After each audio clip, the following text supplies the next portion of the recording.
Hey friends, tonight we drift back into the heavy, candlelit air of the Middle Ages, an age of stone walls, whispered secrets, and the kind of danger that followed a person even into their sleep. We're exploring a life that few ever chose willingly, but once entered, there was almost no way out. The life of a medieval assassin. It's a path so often romanticized in films and stories, with cloaks billowing in the moonlight and blades glinting in the shadows. But in reality, it was a slow, grinding existence full of discomfort, hunger, and a constant fear that today might be the last. Before we settle in, take a moment to make yourself comfortable. Maybe dim the lights, let the room grow quiet, or turn on something soft and steady in the background. This is a journey best taken slowly, where we can let the centuries roll back at their own unhurried pace. Tonight, we're going to peel away the myths and look at the truth, what it actually meant to live and die in the service of the blade, in an age when survival was never guaranteed, and mercy was often nowhere to be found. So, let's breathe, settle, and step quietly into the shadows together. The year doesn't matter, the place changes, but the feeling, the cold weight of danger in the chest, is the same, and it's here in these hidden corners of history that we'll begin. The world of the Middle Ages was never still. Even in the rare moments when no wars rumbled in the distance, and the weather briefly softened enough for crops to grow without threat of frost or flood, there was an undercurrent of unease that touched almost every life.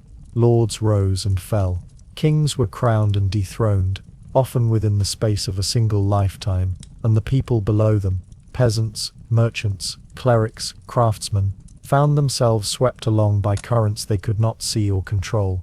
In the cities, trade brought not only goods but gossip, rumor, and the occasional stranger whose presence was more than it seemed. And somewhere, behind closed doors and shuttered windows, there were conversations that would set in motion events no one in the open streets would witness, save for their aftermath. It was in these shadowed corners that the assassin's life existed, not in the bright daylight of battlefields, where banners waved and heralds shouted the names of noble families, but in the quiet alleys where boots barely made a sound against damp cobblestones, and where the faces that passed by in the crowd were not remembered an hour later. The image in later centuries would become romanticized, the lone figure in a dark hood, the clean and silent strike, the easy escape into the night. But in the truth of the medieval world, there was nothing smooth or elegant about it. The men, and sometimes women, who killed for political or religious purposes, lived in a kind of half-light, never fully belonging anywhere, never able to stop looking over their shoulders. Their work was slow, dangerous, and far from the neat efficiency of fiction. The society they moved through was a dangerous one, even for those who had nothing to hide. Political instability meant that power changed hands often and violently. In the Holy Land during the Crusades, alliances between Christians and Muslims shifted depending on the tides of war and the needs of survival. In Europe's courts, noble houses schemed against one another in ways that could make today's allies tomorrow's enemies.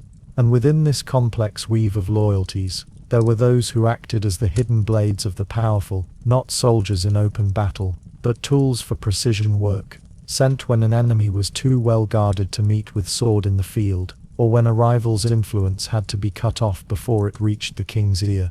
Religious conflict, too, played its part in shaping the life of the assassin. In Persia and Syria, the Nizari Ismailis, later remembered in European accounts as the Order of Assassins, had their own political struggles, caught between the Sunni Seljuk Turks and the Crusader states. For them, targeted killing was not only a matter of power but of survival in a hostile landscape. Yet, outside these organized groups, many assassins were simply mercenaries in disguise, killers for hire in Italian city-states, where merchant princes hired blades to settle disputes quietly, or in the fractured lands of the Holy Roman Empire, where every petty lord feared the ambitions of his neighbor. It was not an easy role to occupy. For all the myths of perfect disguise and untouchable skill, the work itself was almost always unpleasant. Travel was slow and hazardous, requiring days or weeks of walking through unfriendly lands, where one wrong word in the wrong dialect could mark a stranger as an outsider. There were no clean lodgings for such travelers, only crowded inns where questions were asked about every new face, or the damp shelter of barns and forests. An assassin could not expect the comfort of openly carrying good weapons. Anything too fine would attract notice, and anything too large would slow them down. Instead, they relied on small concealable tools, knives, short swords, or the occasional crossbow, each of which had its limitations. The truth of the assassin's place in medieval society was that they were rarely celebrated, and never openly. Even those who sent them on their missions would often pretend, in public, that no such arrangement existed. Their value was in their invisibility. To be seen was to risk the mission, and worse, to risk the wrath of their own employers if secrecy failed. This secrecy meant that there was no glory to be had. Unlike knights, whose victories were recorded in chronicles, and whose names were spoken for generations, the assassin's deeds were whispered only among those who needed to know, and then often forgotten when the political landscape shifted again. That, perhaps, was the greatest misconception, the idea that this was a life of power or influence. In truth, the assassin held almost no power of their own. They acted on the orders of others, often with little choice in the matter once they were bound to a master or cause, and when their usefulness was spent, the same secrecy that had protected them could be turned against them, erasing them from the world as quietly as they had removed others. A life spent in shadows was one where trust was scarce, and the knowledge that an ally could become an enemy without warning was a constant heavy weight. Even among the ranks of those who might be called assassins, there was no single unified identity. The methods and motives varied.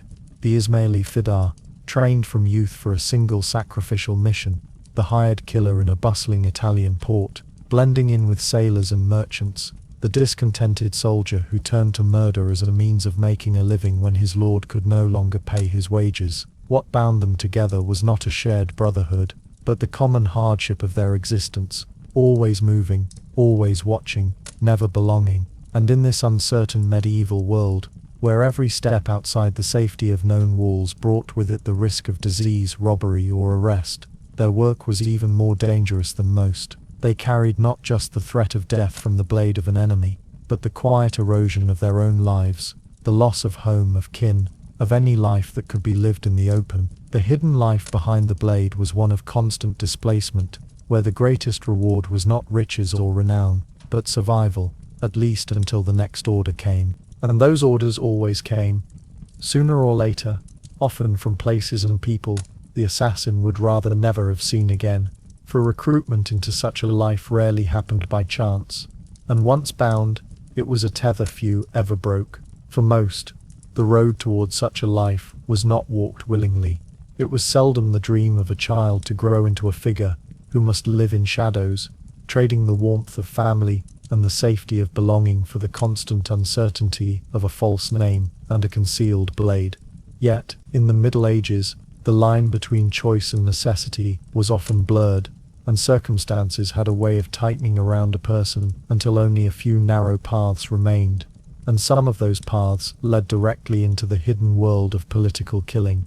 Recruitment took many shapes, none of them simple. In some lands, particularly within the territories of the Nizari Ismailis, there was the slow and deliberate shaping of a youth from an early age, a quiet weaving of belief, loyalty, and purpose into their daily existence. In mountain fortresses like the famed Alamet, far removed from the reach of rival empires, young men, and on occasion, young women, were educated not only in religion and philosophy, but in the precise arts of infiltration, disguise, and targeted killing.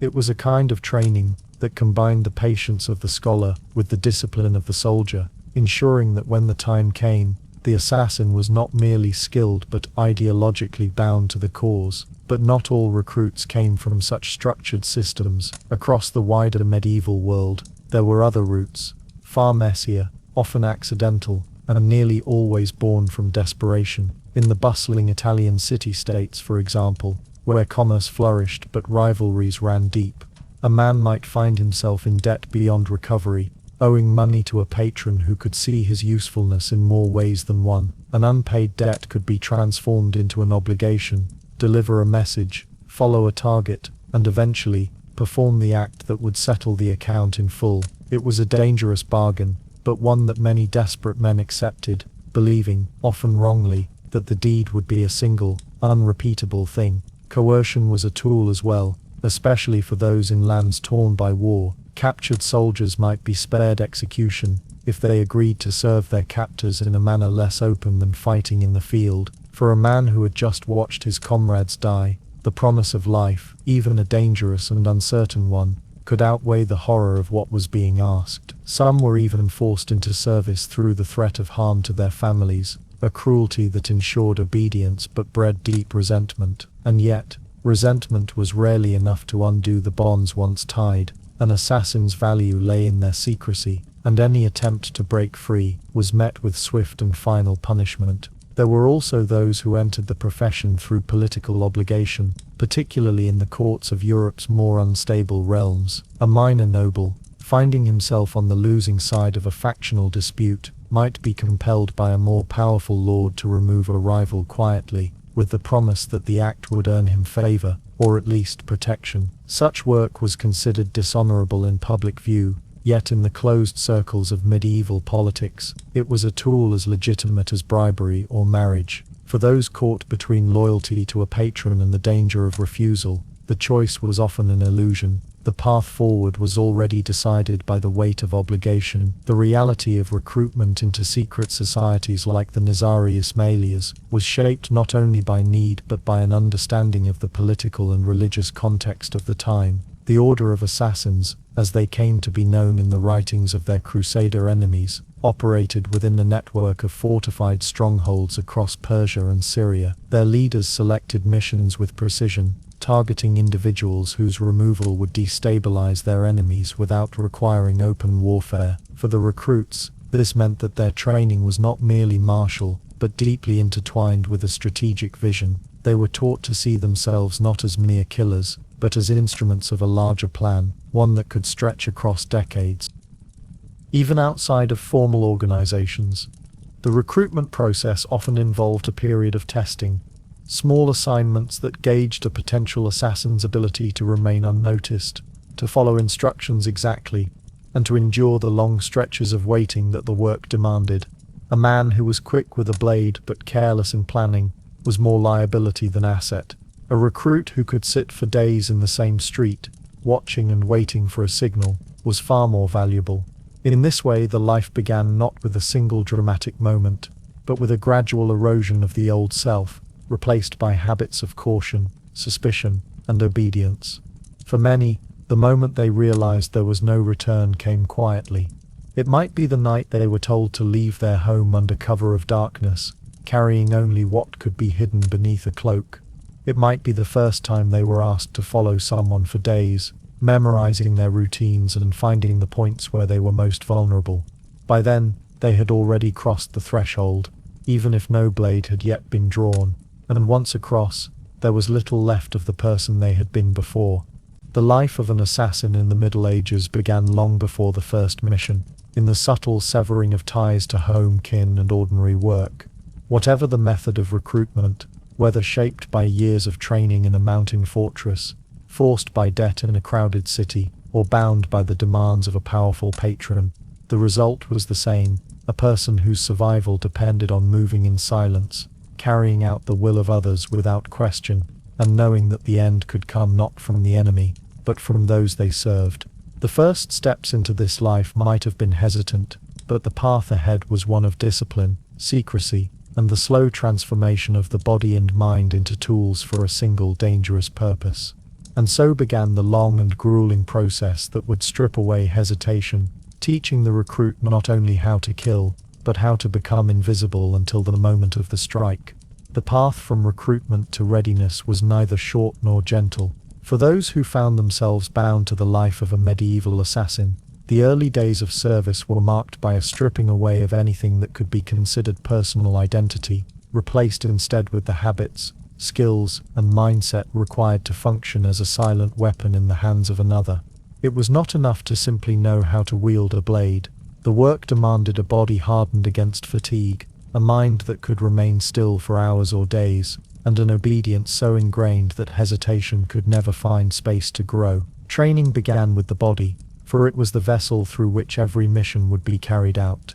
Recruits were pushed to travel long distances on foot, carrying little more than the clothes they wore, and the weapons they could conceal. Sleep was rationed, meals reduced to what could be scavenged or stolen without attracting notice. Those who came from farming or laboring backgrounds often fared better in these first months, their muscles already accustomed to strain, though even they were pushed into new kinds of endurance. It was one thing to carry a heavy load beneath the open sun, it was another entirely to do so in silence, hidden by night, taking care not to leave so much as a broken twig in one's passing. Stealth was taught not as a single skill but as a way of moving through the world. The recruit learned to place each foot in such a way that the ground beneath it gave no protest, to breathe in rhythm with ambient sounds, to step in time with the movement of others so that one's own steps vanished into theirs. In cities, this meant adopting the gait and mannerisms of common tradesmen, servants, or pilgrims, blending into the human current until one's presence was not just unnoticed but unremembered. In forests and mountains, it meant becoming part of the landscape, moving when the wind stirred the branches, pausing when the birds fell silent. Weapons training, while essential, was rarely the first priority. Small blades were favored for their concealability, and the recruit learned to use them not in the sweeping arcs of battlefield combat, but in the quick, efficient movements needed to disable or kill before the target could react. The crossbow, when available, offered the advantage of distance, though its slow reload meant it was used sparingly, often only in situations where a single shot would suffice. Poison, too, was part of the assassin's arsenal, though it was a dangerous tool, both for the user and those around them. Instruction in its preparation and use was meticulous, as one mistake could prove fatal to the handler.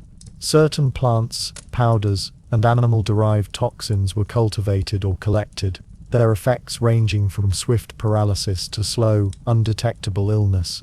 Climbing was another crucial skill, for targets were not always accessible through open doors and public streets. Rope work, grappling hooks, and even bare-handed scaling of stone walls were practiced until the movements became instinctive. In mountainous regions, recruits learned to navigate sheer cliffs and narrow ledges, often in darkness or poor weather, with the understanding that a misstep was not just failure but death. Urban settings posed their own challenges, requiring the ability to move along rooftops or cling to the outer faces of buildings without drawing the attention of those below. Yet, for all the physical demands, it was the mental conditioning that most deeply reshaped the recruit. They were taught to observe without being observed, to note the smallest changes in routine or environment, and to remember them without the aid of written notes. Long hours were spent in silence, watching a single street or courtyard, training the mind to remain sharp even in stillness. Patience became a weapon as sharp as any blade, for a mission could require days of preparation for a moment that lasted mere seconds. Obedience was cultivated through repetition and control. Orders were given without explanation, and questions were discouraged. The recruit learned to act not because they understood the reason, but because the command had been given. Punishments for disobedience or failure were severe, sometimes public within the confines of the training ground, sometimes private, but always memorable. This erosion of autonomy ensured that, when the time came, the assassin would carry out the task without hesitation, regardless of personal misgivings. There was also the deliberate removal of ties to the outside world. Letters to family were forbidden, visits impossible, and any attachments formed within the training circle were tempered by the knowledge that one might one day be ordered to act against a fellow recruit. Names were sometimes replaced with titles or numbers, reducing the individual to a role rather than a person. This was not cruelty for its own sake, but a calculated measure. In the field, an assassin could not afford the weight of sentiment, nor the hesitation that came from seeing the target as a fellow human rather than a point in a plan. The process was long, and for some, endless. Those deemed unready were not dismissed but kept in a state of perpetual preparation, used for lesser tasks until, or unless, they proved capable of more. For others, the training ended suddenly, with a first mission that would serve as the true test. Success meant entry into the shadowed ranks of those trusted with the most delicate work. Failure often meant disappearance, whether at the hands of enemies or their own masters. And so, over months or years, the recruit was shaped into something both more and less than they had been before, a presence that could pass unseen through a crowded market, scale a wall in darkness, or strike with precision and vanish before the body hit the ground. The person who had once lived an ordinary life was gone, replaced by an instrument honed for a singular purpose. By the time their training was deemed complete, there was little ceremony. The first mission awaited, and with it, the crossing into a world where every movement carried risk, and where the lines between survival and death could be measured in the space of a breath. When the training was over, and the first mission loomed ahead, many new assassins discovered a sobering truth. The tools at their disposal were far from the finely crafted, jewel-encrusted weapons carried by nobles and celebrated warriors. The assassin's arsenal was not one of grandeur or intimidation. It was a collection of small functional instruments chosen not for prestige, but for the ability to be concealed, used quickly, and abandoned without regret. A knight in the field might carry a longsword balanced to his height and strength, its hilt wrapped in fine leather, its steel tempered in a master's forge. He might have a shield painted with his family's crest, a suit of armor fitted to his exact frame, and a horse bred for war. The assassin, by contrast, traveled light and poorly armed, not because of neglect or poverty alone, but because every object carried had to pass unnoticed through gates, taverns and markets. To be seen bearing the tools of war was to invite questions, and questions were dangerous currency in a trade where anonymity was more valuable than steel. The dagger was perhaps the most common weapon. Small enough to be hidden beneath a cloak or inside a boot, it could be drawn in a heartbeat, its short blade finding the vital places on a body at close range. These daggers were often plain, their hilts wrapped in coarse leather or cord, the blades showing the marks of repeated sharpening. They were not meant to impress, only to function.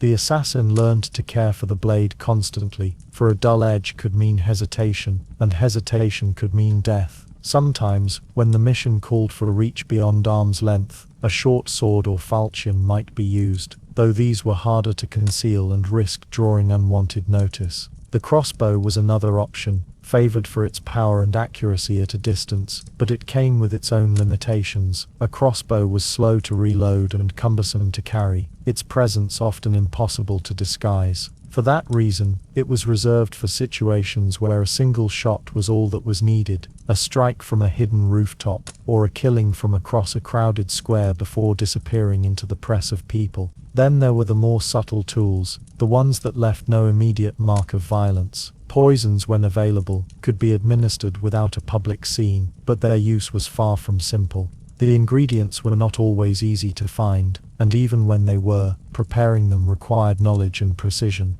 Too little, and the target might only fall ill, surviving long enough to raise suspicion. Too much, and the death might be swift and obvious, drawing the attention of guards and physicians who could trace the cause. Poison making in the Middle Ages was often an imprecise art. Certain plants, such as hemlock or monkshood, could be gathered in the wild, but their potency varied with the season and the soil in which they grew. Venoms from snakes or insects could be harvested, though this was dangerous work, and storing them without losing their effect was a challenge. Even the best prepared toxin might degrade if carried too long or exposed to heat or moisture. For these reasons, assassins often relied on more direct methods, keeping poison as a secondary tool rather than the main plan. Other implements found their way into the assassin's kit depending on the mission at hand. A length of cord could serve as a garrote, silent and deadly in close quarters. Small chisels or wedges might be used to pry open shutters or loosen window frames. Wax and oil could silence the hinges of a door. Each of these items was humble in appearance, easily explained away if discovered, yet dangerous in the right hands. It is worth remembering that in the Middle Ages, craftsmanship was expensive, and the finest materials were often out of reach for those who worked in secrecy. An assassin rarely carried the best of anything. The steel of a dagger might be brittle if it came from a cheap forge, the fletching on a crossbow bolt uneven, the clasp on a climbing hook worn and unreliable. Improvisation became an essential skill, the ability to make do with whatever could be obtained without attracting attention. A broken strap could be mended with scraps of cloth, a blunted blade touched up on the nearest stone, a missing tool replaced with something repurposed from daily life. This limitation was both a burden and a safeguard. An assassin armed like a knight would have been a target before the mission even began. One who looked like a poor traveler or laborer could pass unnoticed through crowded streets. The humble appearance of their tools made them easier to abandon if necessary, leaving nothing that could be traced back to the wielder. Yet these limitations also meant that every mission carried a risk that equipment might fail at the worst possible moment. A climbing hook could slip free, a dagger's point could snap, a crossbow's string could fray and break. The assassin learned to expect such failures, to plan for them, and to keep the mind steady when they occurred. A mission could not be undone by the loss of a single tool. Another path had to be found quickly and without panic. This was the reality of the poor man's arsenal, a collection of simple, often unreliable tools in the hands of someone trained to make the most of them. There was no glamour here, no polished steel gleaming in the torchlight, only the quiet necessity of function over form. And in the dark places where the assassin worked, function was all that mattered. The assassin, armed with little more than a concealed blade, and the patience to wait for the right moment, stepped into the world beyond training, carrying nothing that would announce his presence, yet holding the power to change the course of events with a single, decisive act. In the hushed spaces between market stalls and the winding alleys that snaked their way through medieval towns, there was always a quiet tension for those who lived in the shadows. Cloaks were not merely for warmth or modesty. For the assassin, they were part of the necessary camouflage, the thin layer between anonymity and sudden recognition. Yet even the thickest wool could not shield a person from the prying gaze of the suspicious, nor from the sharper eyes of those trained to see beyond the surface. Every step through the narrow lanes was measured, every glance calculated, because to move too quickly or too slowly was to invite questions. In a world where news traveled not through paper but through whispers, and where strangers were noted as carefully as a change in the weather, disappearing was never truly possible, only postponed. The act of blending in required a constant awareness of small details, an unfamiliar cut of fabric, an accent that marked one as being from another region, or a pattern of calluses on the hands could betray far more than a loose tongue ever would.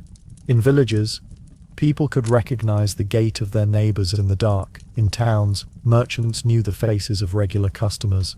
For the assassin, there was no natural community to hide within, only shifting pockets of brief refuge, none of them truly safe. This meant learning how to exist without leaving a trail to enter an inn, yet leave no impression on the innkeeper, to buy food without being remembered for the exchange, to pass through streets without becoming part of the stories told at the fireside. But even the art of invisibility had its limits. Sometimes the assassin's work left a shadow that stretched longer than intended. The death of a figure of authority, especially in turbulent times, often led to waves of suspicion that crashed indiscriminately on the guilty and the innocent alike. Armed patrols might suddenly appear at the city gates, scrutinizing the faces of travelers. Old acquaintances might find themselves questioned. The streets might become less welcoming, the glances more searching, and the temptation to linger in one place diminished into necessity to vanish again. There was also the ever-present threat from one's own side. The web of loyalties within secretive orders was tangled with rivalries and hidden resentments. A perceived failure or even a rumor of disloyalty could turn a supposed ally into an informant. Payment for a mission might be delayed, reduced, or withheld entirely as a way to keep someone compliant. And if a superior feared betrayal, they might ensure that the assassin was sent on a task from which return was unlikely. This was a life in which trust was both essential and impossible, where the hand that fed could just as easily be the hand that struck. Constant movement was the closest thing to safety, yet even movement required resources. Coins were never abundant, and traveling without drawing attention meant avoiding the fastest routes, which were also the most heavily watched, in favor of longer, quieter paths through woodland or along neglected roads. These routes were slow, exposed the traveler to bandits, and made nights spent under the open sky far more frequent than nights under a roof. The assassin learned to sleep lightly, to wake at the sound of distant footsteps, and to keep weapons within reach even when resting. The mental strain of perpetual vigilance was its own form of erosion. Over time, the boundaries between self and disguise began to blur. An assassin might forget the sound of their own voice at ease, might hesitate before recalling their own given name when asked, might no longer remember the warmth of trust that came with a life outside the shadows. The face they wore each day was not truly theirs, but one borrowed from a shifting collection of roles: tradesman, pilgrim, messenger, each adopted just long enough to serve a purpose, then discarded like an old garment. The romantic image of the cloaked figure melting into the night was a fiction, built in the minds of those who did not have to live it. The truth was far more wearing: days of silence, nights of shallow rest, constant calculation over who might be watching and why. In a medieval society where belonging was survival, the assassin was perpetually without a place. Every safe corner had its limits, every friendship had its risks, and every step forward carried the unspoken awareness that the next might be the one that ended in discovery. And so the cloak remained, heavy on the shoulders, smelling faintly of smoke from countless roadside fires, marked at the hem with mud from forgotten villages, always concealing, never comforting. Beneath it, the assassin moved as a figure neither truly seen nor truly invisible, surviving not by fading away entirely, but by learning to live in the thin space between recognition and anonymity, a space that narrowed with each passing year. The winter nights were the most dangerous. Fewer people traveled then, so a lone figure on the road attracted notice. Snow kept the footprints of strangers like a record, leading curious eyes to the places where one slept. The cold also slowed the movements of both mind and body, making mistakes more likely. In such times the assassin might stay longer in a place than was wise, gambling that the weather would keep prying eyes away. But it was always a gamble, and the stakes were high. In the end, cloaked or not, the assassin walked through a world that was always watching, even when it seemed indifferent. Blending in was not safety. It was only the appearance of safety, thin and brittle, ready to crack under the weight of a single careless step. In the dim corridors of power during the Middle Ages, instructions rarely came in the form of clear letters, detailed maps, or well-defined objectives. For those who made their living in the silent profession of killing, the arrival of a mission was often as sudden and as disquieting as the rustle of parchment in the dark. A messenger, sometimes a trusted contact, other times a complete stranger, would appear without warning, delivering a few hushed words, or slipping a wax-sealed scrap into the assassin's hand before disappearing again into the labyrinth of streets. The orders themselves were often little more than suggestions in their specificity, framed in vague phrases designed to preserve secrecy and deniability, should they be intercepted. The target might be described not by name, but by role, appearance, or even by a location where they were last seen. The reasoning behind the task was rarely shared. The assassin was expected to act without question, their personal opinion irrelevant to the unfolding politics that decided the fates of strangers. Deadlines, if one could call them that, were not measured in generous spans of weeks or months. Often the time allowed was a handful of days, sometimes only a single night. The sense of urgency was not a reflection of efficiency, but of desperation from the one giving the order. In these shadowy exchanges, failure was not tolerated, not because the employer believed the task to be simple, but because the consequences of an incomplete job were often catastrophic for their own position. If a target escaped, they might rally allies, uncover plots, or bring retribution upon those who had sought to end them. Thus the assassin became not only an instrument of murder, but a shield against political ruin for their employer. The instructions themselves were often riddled with logistical problems. A target might be surrounded by guards, lodged in a fortress with no visible point of entry, or constantly on the move between locations. Sometimes, the description of the target was flawed. An assassin might arrive only to find two men matching the same physical outline, unsure which to kill without drawing unwanted attention. This was not an uncommon occurrence, for in a world without photographs or reliable records, information traveled through chains of hearsay, and details became distorted with each retelling. The employer, often a lord, merchant, or even a member of the clergy, would rarely meet the assassin in person. To do so was to court danger. Instead, instructions might be passed through a chain of intermediaries, each one adding another layer of secrecy, but also increasing the chance for miscommunication. On occasion, the assassin might suspect, though they could never prove that their supposed ally in delivering orders was also working for the target, feeding both sides just enough information to profit from their mutual paranoia. In such cases, the assassin's task became doubly dangerous, as they were not only hunting but being hunted in return. Payment was rarely discussed up front in detail. It was assumed that success would be rewarded, failure punished, but the definition of reward was elastic. Some assassins found themselves paid in gold coins, others in favors, promises of protection, or even the safe passage of a family member through dangerous lands. The more desperate the assassin's circumstances, the more easily they could be manipulated into accepting a vague assurance of compensation. A task might be accepted without truly knowing what it would cost them, or whether the reward would ever materialize at all. The psychological weight of these assignments was considerable. The assassin was not given the luxury of doubt or delay. Even when the information seemed flawed, the target unreachable, or the purpose unjust, they were expected to proceed. Refusal was not a viable option, for refusal was itself a death sentence. Employers, particularly in the world of secret orders such as the Nizarius Malayas, saw disobedience as a form of betrayal that could not be tolerated. This meant that every order, no matter how implausible or dangerous, carried the same unspoken ultimatum: complete it or be eliminated yourself. In some cases, the assassin would not even know who had truly given the order. They might be told that the target was an enemy of their order or faith, but in reality, they could be serving the personal grudges of a distant noble or the commercial ambitions of a wealthy merchant. There was no mechanism for verifying the moral justification of the killing. The assassin's role was to obey, not to question.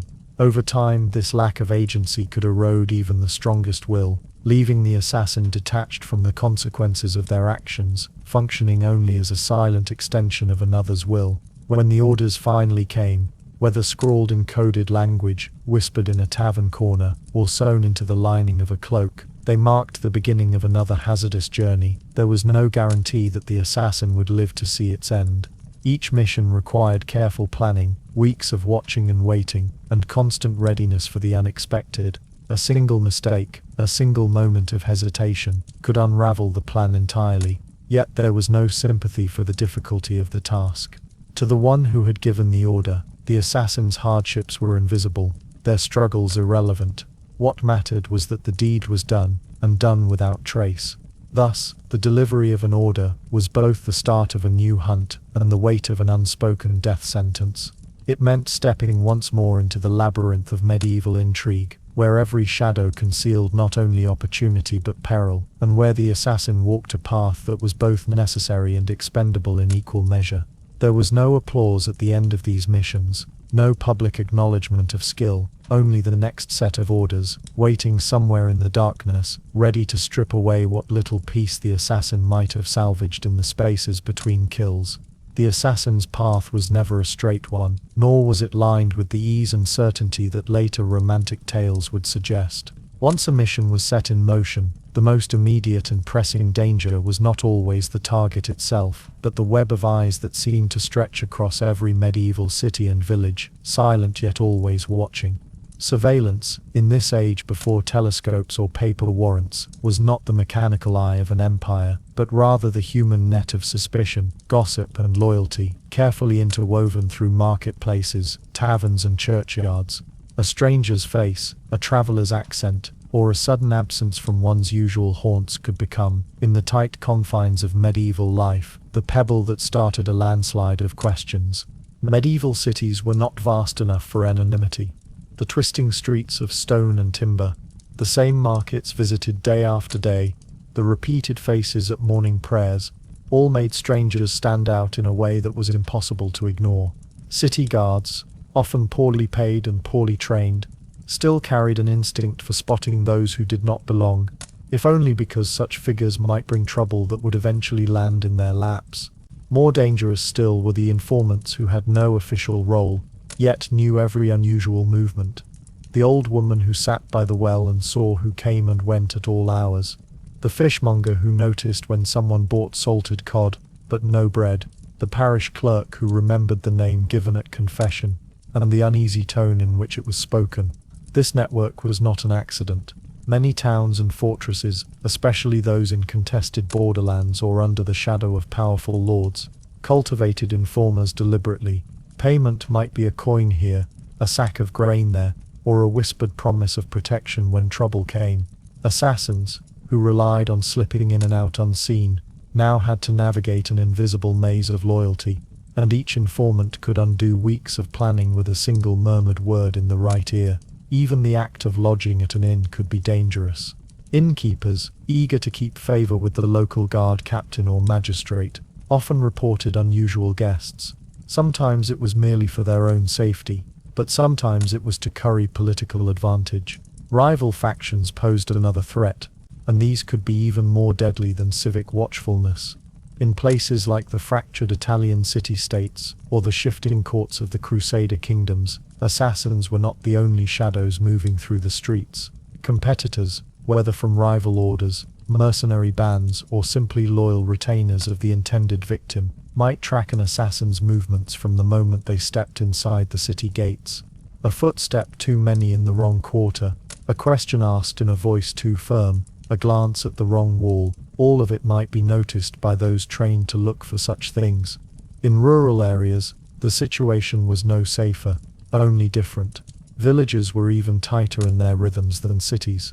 Everyone knew who belonged to which family, which field, which flock of sheep. A stranger could not linger by the roadside without drawing comment, and those comments often reached the reeve, the priest, or the lord's steward before the sun had set.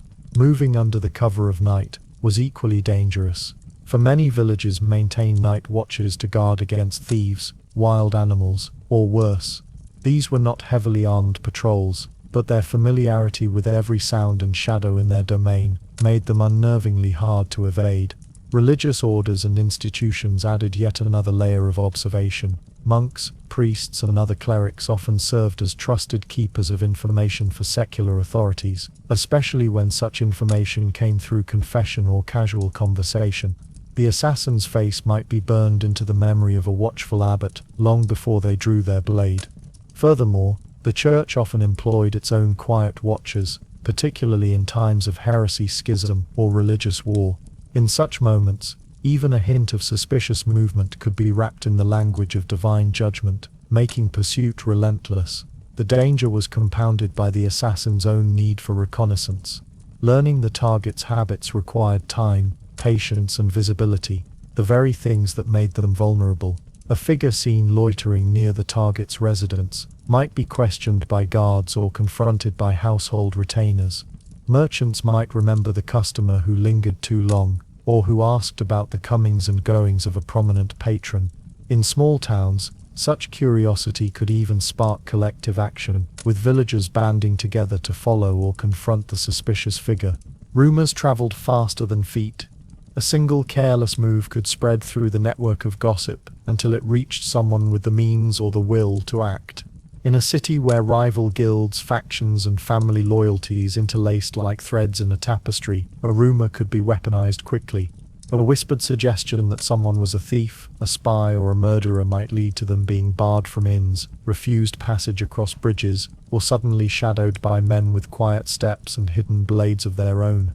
For an assassin, there was no clear boundary between safety and danger in such a world. The same street that seemed empty at dawn might be alive with whispers by dusk. Every knock on the inn's door might be a serving boy bringing bread, or it might be a captain of the guard with a dozen men at his back. The assassin's skill then was not merely in the strike, but in moving through this dense and hostile net of eyes without disturbing it. A task that demanded constant vigilance, subtlety, and a deep knowledge of human nature. Yet even the most cautious could not remain invisible forever.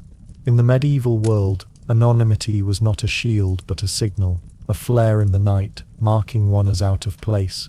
And for the assassin, every day spent under those watchful eyes increased the risk that the next shadow to fall across their path would not be their own.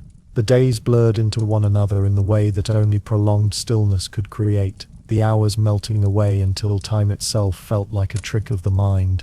The assassin, if one could still call him that during these long stretches of inaction, found himself existing in a half-life, watching the world pass without truly being a part of it. The mission required patience, patience beyond what most men could muster, the kind that gnawed at the edges of sanity. Targets in the medieval world did not simply walk into the open, as romantic stories like to suggest. Nobles traveled in guarded processions, merchants locked themselves behind fortified shutters at night, and even the lowliest city officials were keenly aware of the dangers that lurked in narrow streets. To strike required timing, and timing required waiting. Waiting was not a passive act. It was a discipline, a constant effort to remain unseen while keeping the mind alert. It meant long hours perched in shadowed corners, pressed against the damp stone walls of an alley, or lying flat on the wooden beams of a warehouse roof with dust collecting in the throat. Seasons shifted slowly in such work. Summer heat baked the skin until sweat stung the eyes, while winter's cold seeped into bones in a way no cloak could prevent. Hunger was a familiar companion, the kind that dulled thoughts and made the hands tremble, but eating too much risked sleepiness, and there was no greater sin than drifting off when the target might appear at any moment. The assassin often had to blend into the rhythms of whatever place he was observing. If the target was known to frequent a tavern, he might spend night after night pretending to drink, nursing the same watered ale for hours to avoid drawing attention. If the mark was a trader at the marketplace, the assassin might pose as a porter, hauling sacks or sweeping stalls while keeping an ear tuned to overheard conversations. This was not the kind of labor that inspired tales of daring. It was a quiet grind, a test of endurance against boredom, discomfort, and the slow creeping doubt that the opportunity might never come. Sometimes the waiting took place in the wilderness, far from the comfort of walls and roofs. If the target was a traveling dignitary, or a wealthy merchant, the assassin might spend days hidden along a forest track, or on the edge of a lonely mountain pass, sleeping in crude shelters of branches and earth, the smell of damp leaves and soil becoming as constant as his own breath. Nights in such places were long and silent, except for the sounds of the wind moving through the trees, the distant howl of wolves, or the occasional rustle of a deer. Fires were a luxury rarely risked. The faintest glow could betray his position to a passing scout or curious traveler. In cities, waiting was no less difficult, though for different reasons. The stench of unwashed bodies, rotting refuse, and stagnant water clung to every street, and a man who lingered too long risked notice from guards or suspicion from neighbors. City waiting also brought the danger of being recognized. A face seen too often in the same place was a face remembered, and in a world where rumor spread faster than truth, that could be deadly.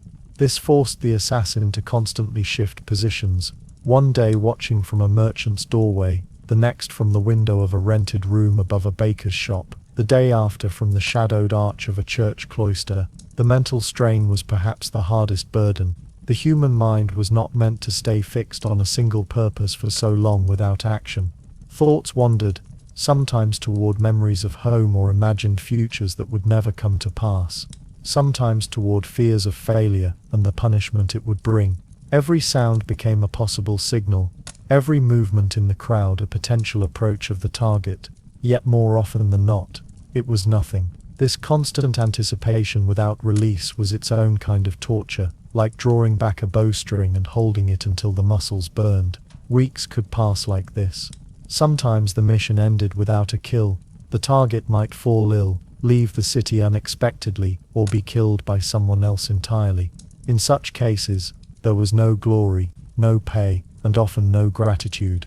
It was simply on to the next assignment, another stretch of long hours, another test of patience. Other times the opportunity would arrive suddenly, and without warning, and the assassin's mind had to switch instantly from watchful stillness to decisive action, a shift that was as jarring as being woken from a deep sleep. Yet for all its hardships, the waiting was also a measure of survival. The impatient assassin was a dead one. Those who rushed, who acted before the moment was right, were often caught, cut down by guards, or betrayed by the very people who had hired them. Waiting was as much a weapon as any blade or poison, honed over years of practice, but it came at a cost. The slow erosion of the self, the fading of identity until the assassin was no longer a man with his own life, but merely a shadow following another's steps. And when the moment finally came, When the target at last stepped into the right place at the right time, there was no relief, only the shift from one kind of burden to another. The act itself, swift and silent, and the long dangerous escape that always followed. The stillness of the waiting game, with its endless days of muted observation and hushed breathing in cramped spaces, had one particular cruelty embedded within it: the knowledge that every moment of patience was a gamble against the possibility of ultimate disgrace. The medieval assassin, for all his studied calm, was never free of the awareness that the mission was not a matter of prestige or financial gain alone. It was survival, sometimes in the most literal sense. If the hand slipped, if the blade struck at the wrong moment, if the target was absent or the timing off by even a heartbeat, the cost was rarely measured in coin. The consequences were personal, swift and frequently final. In the world of kings and barons, and in the darker folds beneath where those who worked unseen moved, failure was not an accident to be forgiven. It was a stain, a mark that could not be scrubbed clean. Among the circles of whispered allegiances that produced such men, the very act of being given a task was a statement of trust. The assassin was an investment. Time, resources, and secrecy had been poured into his making. To fumble a mission was to reveal not only personal weakness, but to jeopardize the secrecy of the entire network that sheltered him. A failed blade was a loose tongue in the eyes of those who commanded from the shadows. If the intended target lived to speak, even a word, it could unravel careful webs of influence, or worse, provoke the wrath of nobles whose resources for vengeance far exceeded the assassin's ability to evade them. The first punishment for failure often came not from the enemy, but from the assassin's own patrons. Secret orders, whether aligned with religious fervor like the Nazarius Malis, or driven purely by secular ambition, could not allow the perception that their killers were fallible. Failure made the unseen organization vulnerable to whispers of weakness, and such whispers could be as dangerous as an armed guard. For this reason, a failed assassin might find his return to the safe house met not with reproach, but with silence, the kind that stretched long and uncomfortable before the sound of steps in the dark resolved into the scraping of steel. Death was not always immediate. Interrogation often came first, fueled by suspicion that failure was not incompetence but treachery. Such interrogations could take many forms, and the medieval world was nothing if not inventive in its cruelty. Strappado, the wrenching dislocation of arms behind the back, the iron boot, crushing the foot slowly between plates, the brazen application of heat or blade to force a confession of betrayal. These were as much tools of an order's internal discipline as they were instruments in the castles of feudal justice. Even if the truth was simple, that the mission's failure was due to chance, poor timing, or the unexpected vigilance of guards, the act of suffering for it was a grim reassurance to the rest of the network. Mistakes carried weight. If the assassin avoided death at the hands of his own, his troubles were far from over. Surviving the mission in failure meant retreating into a world where the target's protectors were now alerted, and their vengeance was swift. Feudal lords and wealthy merchants often employed their own methods of retribution, unconcerned with whether the would-be killer was caught in the act or simply identified afterward. Such punishments were designed to send a message, the public spectacle of execution serving as a warning to others who might harbor similar intentions. Hanging was common enough, but for the more significant targets, the execution might be drawn out, dismemberment, display of the severed head, or in some regions the slow agony of being broken on the wheel.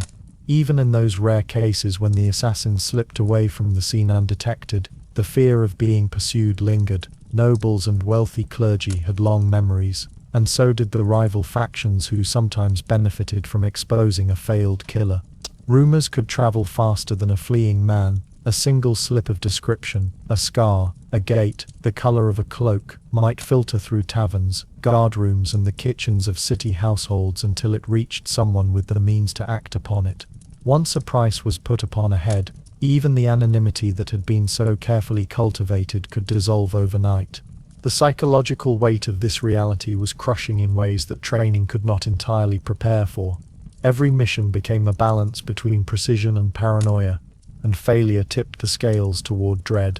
The assassin learned to measure not only the odds of success but the cost of error, to imagine, sometimes in quiet moments before sleep, the shape of the punishment that awaited if he misstepped. It was a life lived at the intersection of pride and fear, where the knowledge of one's skill was always shadowed by the awareness that it would only take one mistake to lose both the mission and the life that remained after it.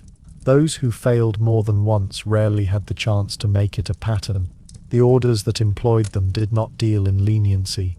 In some cases, a failed assassin was sent on a final mission, one that was impossible by design, with the understanding that it would serve as a test of loyalty, or a quiet method of disposing of a liability, without the scandal of an internal execution. Others were quietly removed in alleys or on the road, their bodies left to be found and misinterpreted as victims of robbery or random violence. The threat of failure, and its consequences, had an additional, more insidious effect. It bred isolation. Few assassins allowed themselves to keep close friends or ties beyond the necessities of their cover identities, for to fail meant exposing not only themselves but those they cared for to the rage of their employers or the vengeance of their targets. This loneliness compounded the pressure, leaving the assassin with no voice to confide in and no comfort to seek. In such conditions, the mind often turned inward, replaying every movement of the failed attempt, dissecting the moment where fortune had slipped through the fingers. It was in these long hours of brooding, when the danger was not immediate, but still hung like a weight in the air, that many assassins came to realize that their craft was as much about surviving their own masters as it was about evading their prey. The blade was only part of the work. The rest was living with the knowledge that no one, not even those who gave the orders, wanted them alive if they could no longer deliver the certainty of death to others. And so, with each mission, the assassin walked not only toward his target, but along the edge of his own undoing. Every step forward was shadowed by the awareness that a single misjudgment could end in the tightening of a rope, the glint of steel in the lamplight, or the dark, airless confines of a cell where the final hours would stretch on with deliberate cruelty.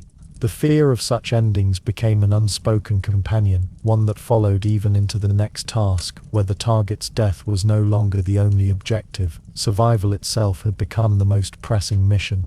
Under the pale light of a cloud-choked moon, the moment arrived, not as a sudden burst of action, but as a slow and crushing inevitability. It had been weeks, perhaps months, of quiet preparation, of watching from the shadows as the target moved through the cramped and stinking alleys, through the torchlit halls, through the narrow corridors of power where stone walls held in the damp air, and the murmurs of plotting courtiers. The assassin had waited in silence, enduring the endless boredom and bone-deep fatigue that came from crouching in cramped spaces and sleeping in bursts no longer than a few minutes at a time. And now, at last, the order that had begun as words whispered by a faceless handler had reached its most irreversible stage.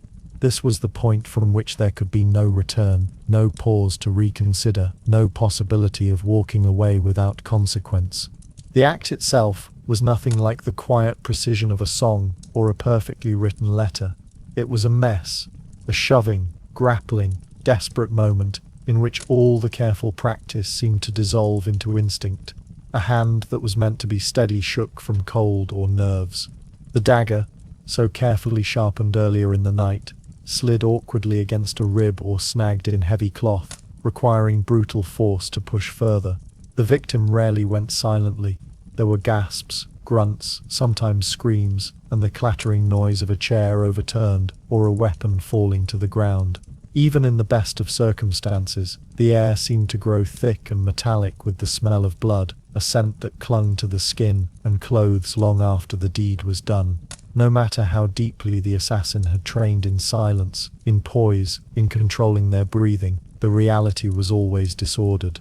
People fought for their lives. They thrashed, clawed, bit. The idea that one could dispatch a target cleanly and without fuss belonged more to the fantasies of poets than to the cold world of medieval killing. Armor straps caught blades. Hidden chainmail stopped what should have been fatal blows. A startled guard might stumble unexpectedly into the scene, and in that sudden eruption of movement and noise, the assassin became part of the chaos rather than its calm architect. The mind afterward was not the mind from before. In training, they had been told to see the target as a mere object, a vessel for a command, nothing more. But the reality of watching a face change, from suspicion to alarm to pain to stillness, was something no drill could entirely erase. The silence that followed was rarely peaceful. It was the silence of aftermath, of something having been broken beyond repair. Sometimes the dying made noises, soft, wet, shuddering breaths, that lingered far longer in the memory than the face or the name. Sometimes there was blood on the assassin's hands, not metaphorically, but soaking, sticky, warm, cooling too quickly in the night air. The medieval world was not clean, and killing in it was even less so.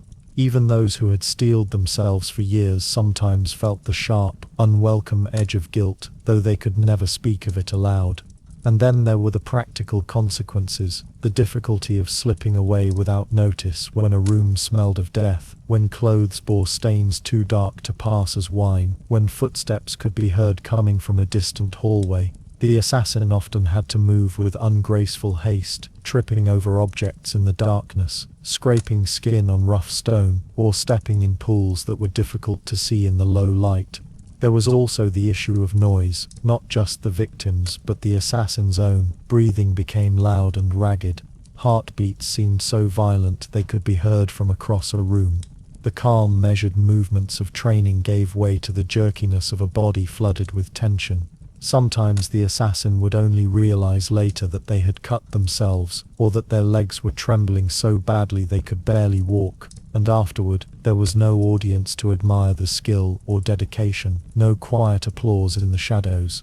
There was only the path to escape, often longer and more dangerous than the path to the target, with the risk of being spotted at every turn. The killing moment was not a climax in the story of an assassin's mission. It was just one more hazard, one more opportunity for things to go wrong. And once it was done, the mission did not end. The body might need to be hidden or displayed, depending on the message intended. The weapon would need to be wiped or discarded, and the assassin would need to vanish into a world that was already beginning to look for them.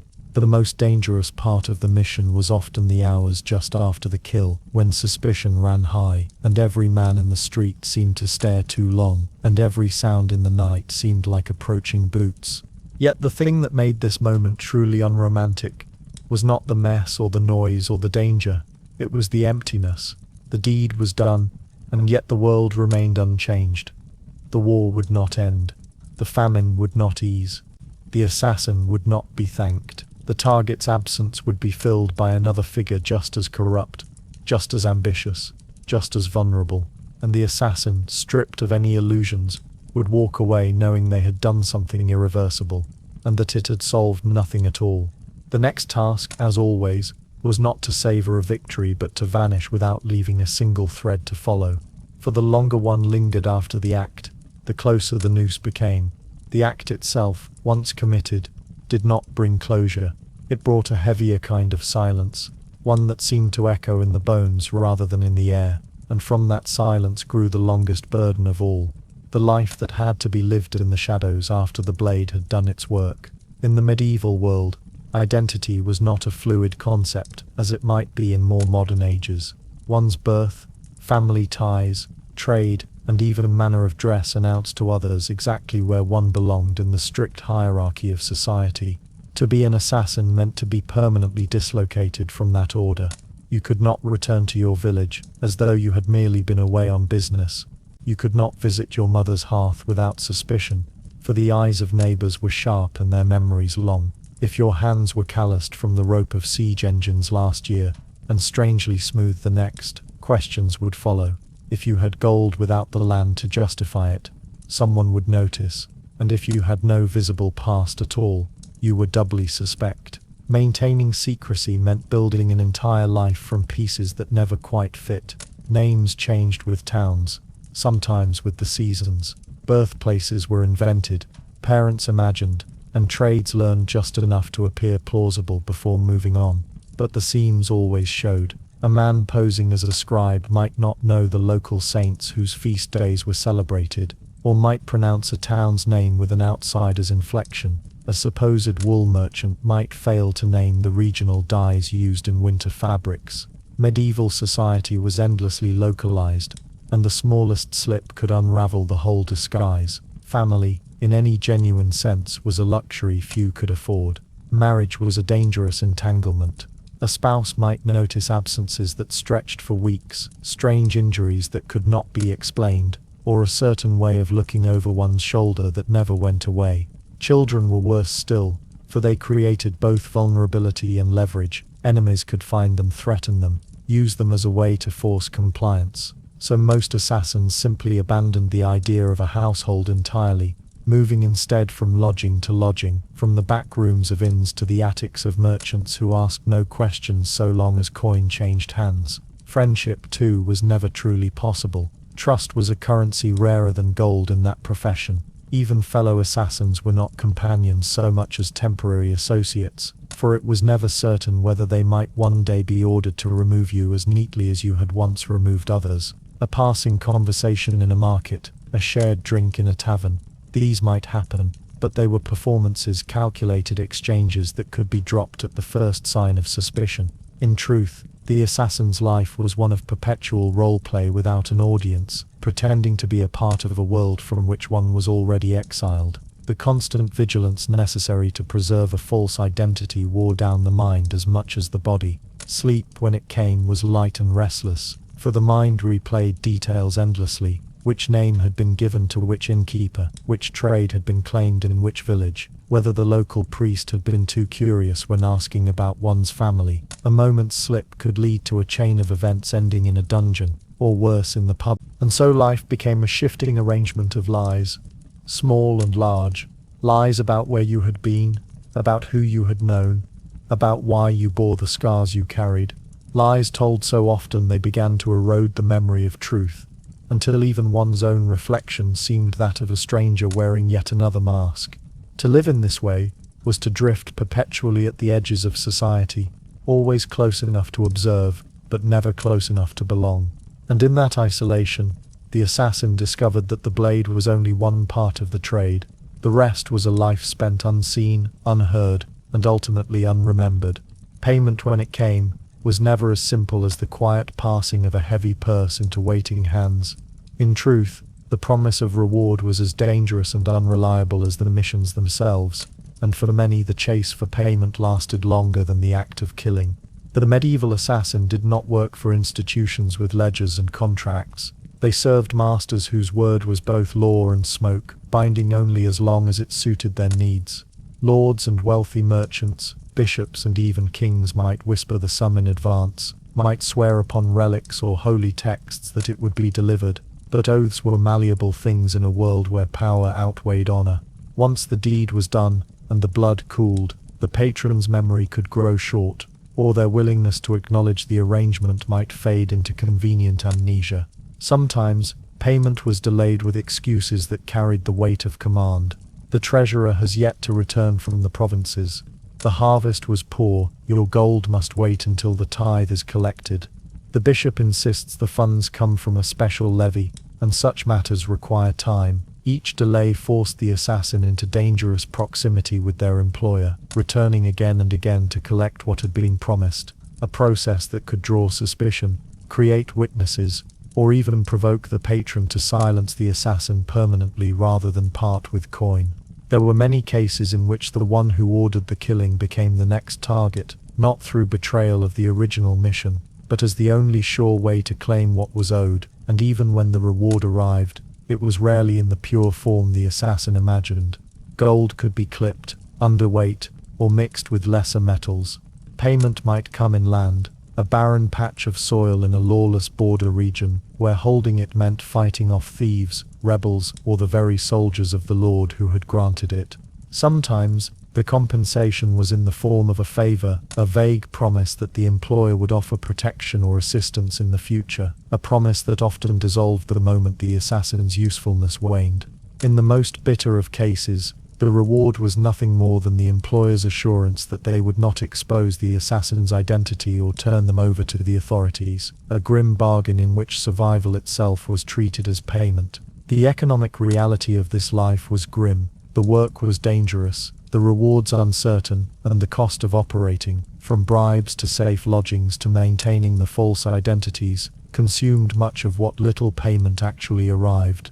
Few assassins ever grew wealthy. Most hovered constantly on the edge of poverty, their meager hoards spent quickly on tools, travel, and the unending cycle of preparation for the next job. The romantic image of the well-paid, shadowy killer was a fantasy for the ballads. In truth, many assassins died as they had lived, nameless, hunted, and with nothing more to their name than a rusting blade and a reputation spoken of in whispers. There was never time to linger in the aftermath. The moment the work was done, whether it was a dagger buried in a throat, a cup of wine laced with a bitter draught, or a rope cut at just the right instant, the assassin's life narrowed to a single purpose: escape. The kill itself, brutal and unceremonious as it often was, lasted seconds. The flight could last days, weeks, even months, and it was during this perilous withdrawal that many failed, their names erased from the world not by the sword of a bodyguard, but by the relentless drag of pursuit through a land where every face might be an enemy's.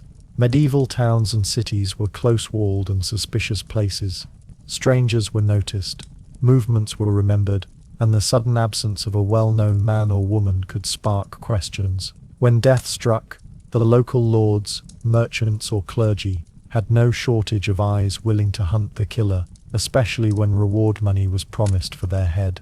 The escape almost never began on a clear, open road. Roads were watched, toll gates manned by guards who would gladly search passing travelers for stolen goods, suspicious stains, or concealed weapons. More often than not, the assassin had to vanish into the twisting, filth-choked lanes of the poorer districts, where waste ran thick in open drains and houses leaned over the street so heavily that the rooftops nearly touched. Here, in the shadowed labyrinth, a clever killer could change clothes, discard a weapon, and melt into the constant movement of the underclass.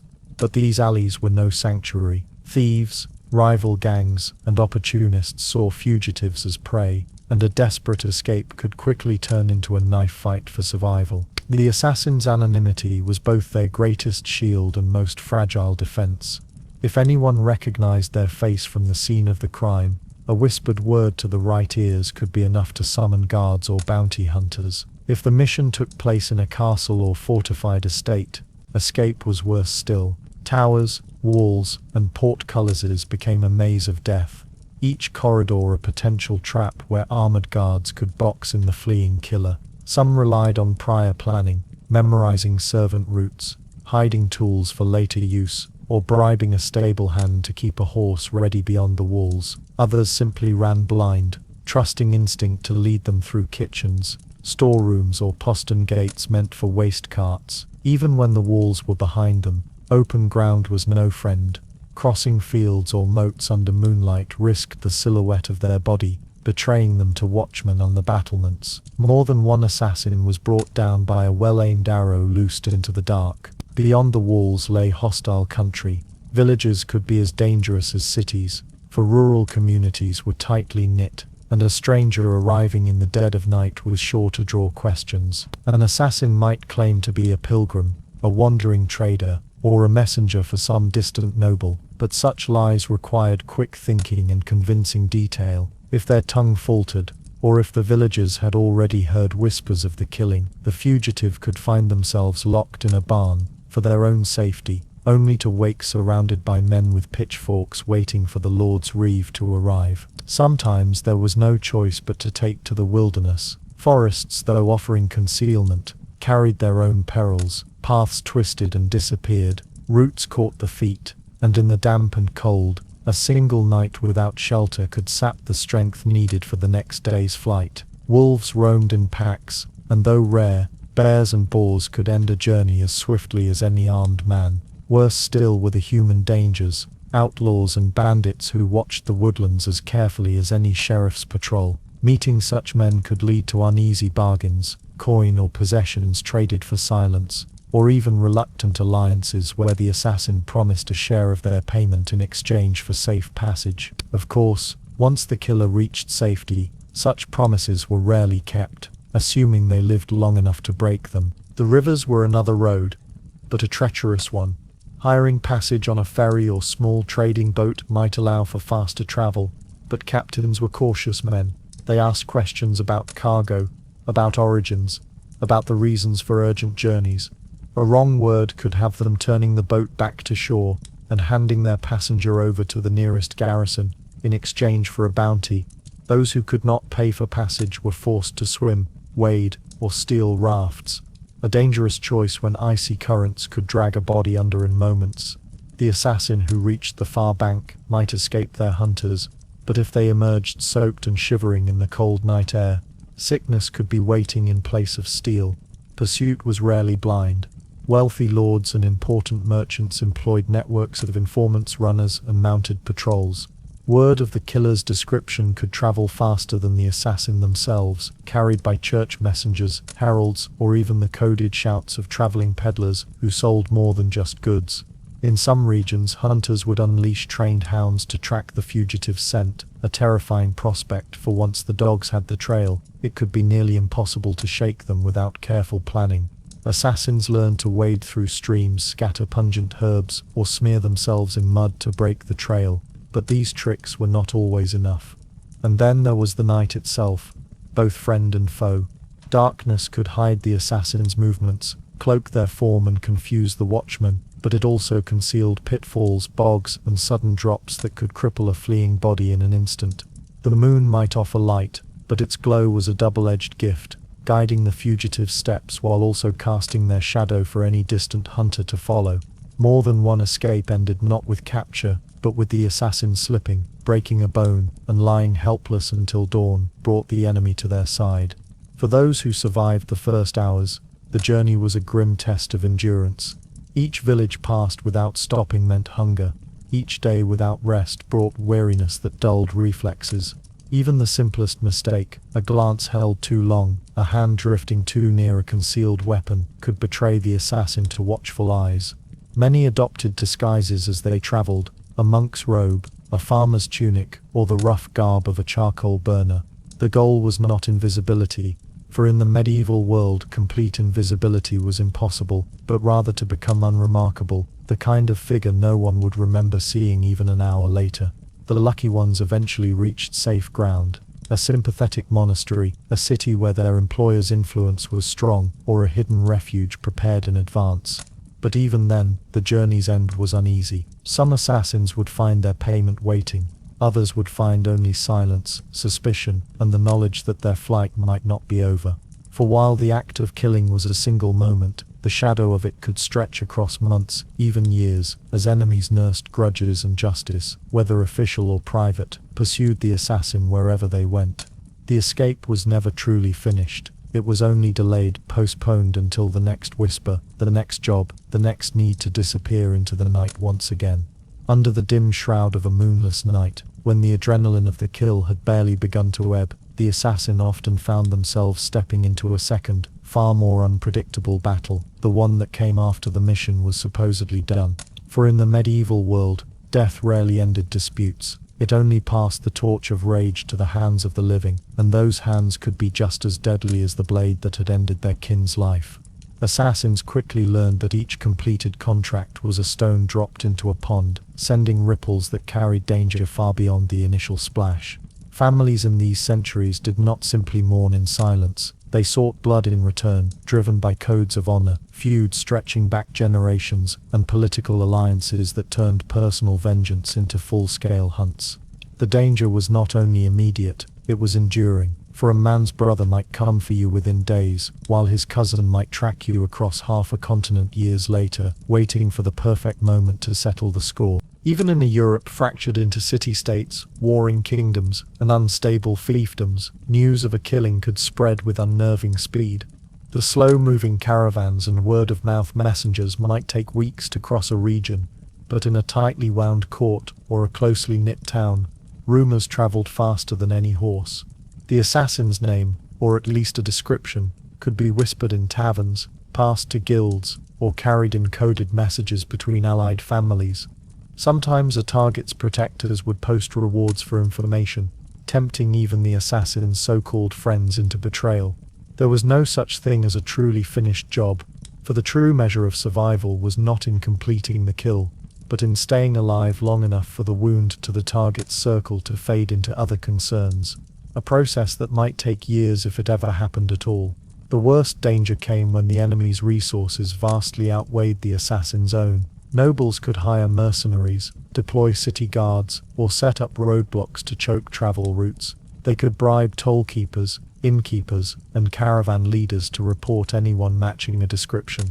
In some cases, they could rally entire towns into vigilance, promising not just coin but favor, a dangerous currency in a world where survival often depended on connections as much as skill. And unlike the assassin, who worked in secrecy and shadows, the Avengers could operate in the open, using their wealth and influence to make travel impossible without risk. For the assassin, this meant adopting disguises more elaborate than ever: a merchant, a monk, a pilgrim. But even then, the eyes of vengeance seemed to find cracks in the mask. What made it worse was that vengeance was rarely an isolated threat. A single killing could anger multiple parties, not just the victim's family, but allies, vassals, trading partners, or even rival factions who saw opportunity in the assassin's vulnerability. A nobleman's death might weaken a political faction, and enemies of that faction might want the assassin alive to use as leverage, while allies might want him dead to prevent further destabilization. This web of competing motives meant that the assassin could never truly know who was safe to trust, and often the person offering food, shelter, or a drink at an inn might be the very one waiting to hand them over. It was a world where a smile could be a mask for betrayal, and every kindness needed to be weighed for its hidden cost. The paranoia grew heavier with each mission completed. It was not uncommon for assassins to change their name and appearance multiple times over the course of a single year, abandoning established safe houses and destroying any physical ties to their past. In cities, they might keep to the poorest districts, where the watchmen seldom ventured and strangers could blend into the haze of poverty. In the countryside, they might travel by goat tracks and hunting trails instead of main roads, sleeping in barns or caves, relying on the briefest contact with others.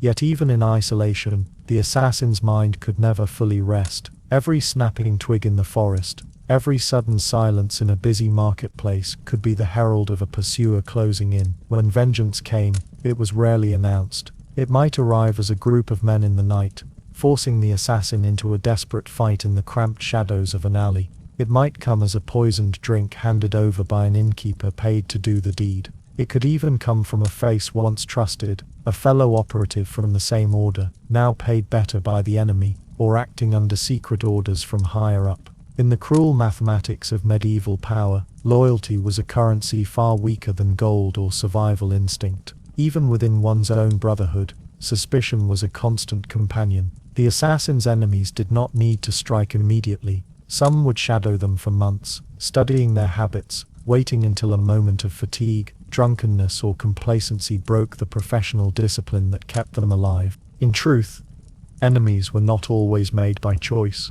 Sometimes the assassin killed a man they barely knew, a target selected by their employer for reasons never fully explained. Yet in the eyes of the victim's kin, the killer bore the full weight of responsibility, regardless of the politics or money behind the act. This personal hatred was far more dangerous than political rivalry. It was not strategic, not calculated, and thus impossible to predict or reason with. In such cases, the assassin was not facing another professional but an unpredictable, driven opponent who would not stop until they themselves were dead. There was no bargaining with such fury. There was only running, hiding, and killing again if cornered. And so, each completed job felt less like a conclusion, and more like the opening of a new chapter in a long and dangerous book. The assassin lived in the knowledge that at any moment, in any place, the face of vengeance could emerge from the crowd, and when it did, there would be no time for hesitation. It was a life where survival was measured, not in years, but in the number of nights one managed to see the dawn. And still, the greater threat was yet to come. Not from strangers on the road or rivals in the shadows, but from the invisible hands within the assassin's own circle, where betrayal could blossom in the most familiar places, striking before one even sensed the knife turning inward. Under the flickering torchlight of a cold medieval evening, the assassin's journey rarely ended with the completion of a mission. Instead, it often marked the beginning of a far more dangerous chapter, one in which the very hands that had once fed and sheltered them now reached out to snuff them from existence. It was an unspoken truth in the shadowed corridors of power. Assassins were tools, not comrades, and tools that had already served their purpose were sometimes deemed too dangerous to be left lying around. The very nature of their work meant they knew things others desperately wanted buried, names whispered in confidence, locations of secret meetings, lists of co-conspirators, the hidden rivalries of nobles and kings. Such knowledge was both their shield and their curse. For as long as they lived, the possibility existed that these secrets might be sold, traded, or simply overheard. And so, inevitably, some would decide that the safest way to ensure silence was to end the life of the one holding those dangerous truths. At first, the assassin might not notice the shift, the slightly colder tone in their master's voice, the new layer of vague instructions in their orders, the subtle distance from old allies. Payment for the last mission might be delayed, with vague excuses about difficulties in moving funds. A trusted handler might suddenly fall silent, replaced by a stranger with little warmth and less familiarity. Sometimes, it would be as blatant as being sent on an impossible assignment, the kind of task from which no one was expected to return. Other times, the betrayal was crafted in layers, unfolding over weeks until the trap finally sprang shut. For many assassins, the realization came too late, often in the form of a poisoned meal shared with supposed allies, or an ambush staged by men they once fought beside. The methods of removing an assassin were as varied as the assassins themselves. Poison was the simplest, favored for its quiet efficiency. A sudden illness after a shared drink could be dismissed as a fever or plague, leaving no trail back to the true culprit. In more public cases, assassins might be arrested under false charges, theft, heresy, treason, crimes that required no proof beyond the word of a powerful accuser. Once in the dungeon, the outcome was inevitable, whether through execution or the slow decay of neglect, and there were of course the open killings, a dagger between the ribs in a darkened alley, an accident involving a horse startled into trampling its rider, or a mysterious fall from the battlements of a castle the assassin was never supposed to be visiting. Trust was a luxury assassins could not afford. But even the most paranoid could be caught off guard. A supposed ally might share a flask of wine after a mission, knowing that the assassin's guard would be lowered in the rare moment of relief. A partner on an assignment might steer them down a narrow alley where hidden archers waited. These betrayals carried a special weight, for in the underworld of medieval espionage, bonds were often forged in blood, not sentiment, but shared survival. To see such ties severed so casually was a reminder of the cold truth in this world. Loyalty ended where convenience began, and yet perhaps the most insidious danger lay in the assassin's reputation itself. A killer with too much skill, too many completed contracts, or too much notoriety was a dangerous figure in the eyes of their patrons. Such a person could command higher prices, could inspire fear or loyalty in others, could even, if left unchecked, become a rival to those who once hired them. Ambition, whether real or imagined, was enough to seal one's fate. Better, the patrons reasoned, to remove the threat early than to risk it growing beyond their control. The constant awareness of being a potential target took its toll on the mind.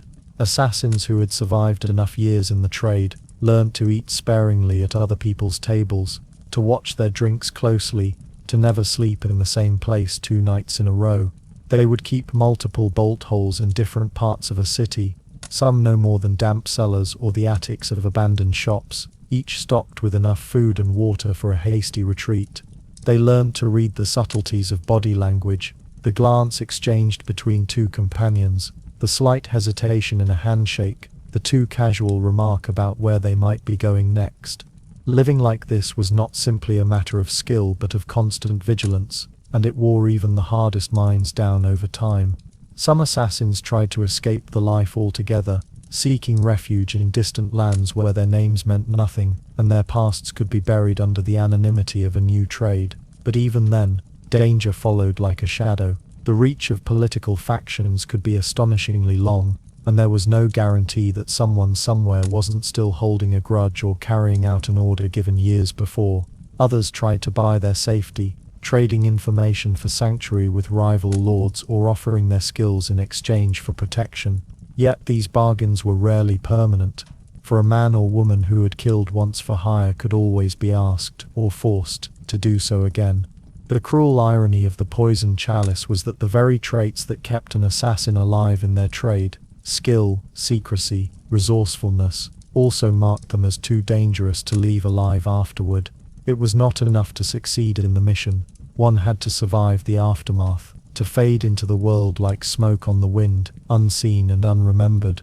For some this meant abandoning their old name entirely, adopting a new language, a new trade, a new face in the crowd. For others it meant living in constant readiness, a blade within reach at all times, the soft rustle of footsteps behind them never ignored.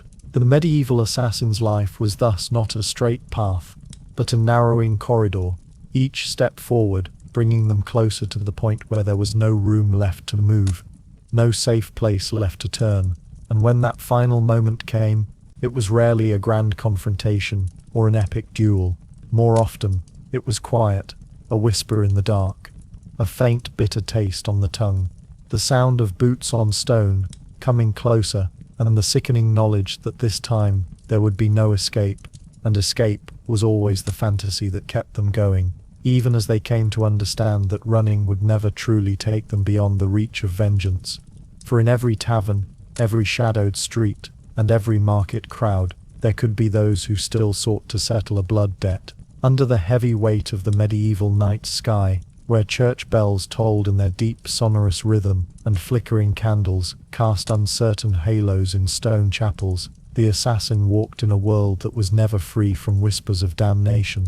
In the Middle Ages, faith was not a distant private matter, it was the air people breathed, the lens through which they understood the seasons, sickness, harvests and death. Every village was built around its church, every life event, from birth to burial, passed beneath the watchful eye of priests and monks, and every crime, no matter how earthly its motive, was weighed on the scales of eternal judgment. In such a society, there was little room for moral ambiguity. To take a life was to stain the soul, and for an assassin whose livelihood depended on the killing of others, the stain was not a small blot, but an unceasing flood, a river of shadow flowing beneath the skin. The sermons thundered from wooden pulpits, painted with images of hellfire and eternal torment. Priests described with vivid detail the punishments awaiting murderers, boiling pits, gnawing serpents, and the eternal gnashing of teeth. Even if the assassin kept to the back of the crowd, hood drawn low, it was impossible to remain untouched by the words. They seeped in like damp through old stone, slow, cold, and inescapable. The Church's condemnation was not simply a matter of abstract theology, it was reinforced daily in the glances, muttered prayers and sudden silences that followed the assassin through towns and marketplaces. Those who suspected, even faintly, the nature of his work, would cross themselves quickly or turn away entirely, as if the mere meeting of eyes might invite spiritual contamination. The medieval world was quick to assign labels: heretic, heathen, witch, and once affixed, such marks were almost impossible to remove. The assassin's trade placed him perilously close to each of these, for in taking lives, especially at the behest of political or religious factions, he often crossed lines that no priest could bless, and so the assassin moved like a shadow within a shadow, carrying not just the risk of physical capture, but the heavier burden of eternal condemnation. Confession, that sacred outlet through which sins might be absolved, was a luxury the assassin could rarely indulge. To kneel before a priest and whisper the truth would be to sign his own death warrant, for the seal of confession, while binding in theory, was not an iron guarantee when matters of politics, loyalty, and powerful patrons came into play. Thus, he bore the weight alone, the sins stacking one atop another, pressing down on his chest with the steady, suffocating force of years. In the quiet hours between missions, when the world slept and even the taverns had emptied, the assassin sometimes found himself staring at the flicker of a single candle, wondering if perhaps the hell described in the church's painted frescoes had already begun for him, not in flames and demons, but in the silence of knowing there was no absolution. Religious condemnation extended beyond the Christian world as well, for depending on the lands in which he traveled, the assassin might find himself under the judgment of Islamic scholars, Jewish elders, or other spiritual authorities. each with their own laws and moral codes. In the territories influenced by the order of assassins themselves, faith was intertwined with duty, yet even there, the killing of innocents, or the appearance of serving personal greed rather than divine cause, could lead to accusations of betrayal against God. For a man who lived by the blade, these overlapping systems of belief became an ever-shifting map of forbidden paths. One could never be certain whether a mission would be hailed as righteous service or denounced as blasphemous murder. In some cases, the assassin had been dispatched by religious leaders themselves, only to find, after the deed was done, that the shifting tides of politics had rebranded his act as sin, and his employers were the first to denounce him from the pulpit. The weight of such moral instability gnawed at the mind. To be told, day after day, by every bell, every scripture, every painted mural of saints and martyrs, that one's soul was irreparably blackened, it planted seeds of doubt that no amount of gold or skill could erase. Some assassins turned to drink, others to prayer, clinging desperately to rituals in the hope of finding a sliver of peace. A few became fatalists, convinced that damnation was inevitable, and thus saw no reason to restrain themselves from greater cruelties. Others, paradoxically, became almost monastic in their private lives, adhering strictly to personal codes of honor, perhaps as an unspoken bargain with heaven. If their work demanded sin, then their private hours would demand piety. Yet the medieval world was merciless in its memory. A priest might be bribed into silence, a witness threatened into forgetfulness, but the whispers of the devout never truly died. In every marketplace, in every smoky inn, there were those who would mutter, "That one's hands are red," no matter how clean they look. And as the years passed, even allies began to watch with guarded eyes, wondering whether the stain of sin might, in time, call divine retribution down upon all who stood near. The assassin could not publicly protest his innocence without inviting questions. He could not seek open penance without revealing his identity, and so he existed in a perpetual state of half-exile, walking among the faithful but never truly one of them, their prayers both a barrier and a reminder that in the medieval world, the judgment of God was not confined to the hereafter. It began here, in the cold stone streets, in the gaze of the crowd, and in the relentless tolling of the church bell, each strike a warning that time was running out. It was this relentless drumbeat of condemnation that made the next reality all the more dangerous. For in the medieval world, one could be damned not only in the eyes of heaven, but also hunted in the courts of men, where vengeance had its own merciless laws. The life of a medieval assassin was one of perpetual movement, but not the kind of movement that implied adventure or freedom. Rather, it was the constant weary shuffle of someone forced to carry their existence from one hiding place to another, often through environments that cared nothing for their survival. The body, much like the mind, was under constant siege, and not all wounds came from a blade. It was easy for romanticized tales to gloss over this part of the life, the steady decay of health that crept in long before an assassin met their violent end. Injuries were inevitable, and in an age before proper antiseptics or reliable surgical methods, the smallest cut could become a death sentence. A dagger wound from a close-quarters struggle might be the most obvious hazard, but it was the less dramatic ailments, the festering splinter from climbing a wooden beam, the untreated sprain from leaping across a wet rooftop, that slowly dismantled an assassin's ability to function. Each mission carried its own physical cost, often invisible to outsiders. Nights spent lying in damp fields watching the target's home meant waking with aching joints, sometimes accompanied by the deep, chesty cough of early pneumonia.